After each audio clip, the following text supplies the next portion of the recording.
চলতি অর্থবছর শেষ হতে বাকি আর ১.৫ মাসেরও কম, অথচ এপ্রিল পর্যন্ত ১০ মাসে বার্ষিক উন্নয়ন কর্মসূচি এডিপির অর্ধেক অর্থ ব্যয় হয়নি বলে জানিয়েছে সরকারের বাস্তবায়ন, পরিবীক্ষণ ও মূল্যায়ন বিভাগ আইএমইডি।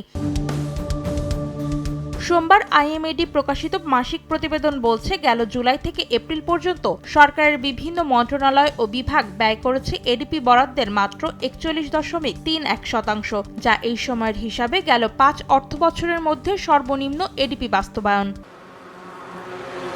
এডিপি বাস্তবায়নে টাকার অঙ্কে এ সময়ে ব্যয় হয়েছে প্রায় ৯৩,৪২৫ কোটি টাকা। গেল অর্থবছরের একই সময়ে ব্যয়ের তুলনায় ৩১,৮৯০ কোটি টাকা কম।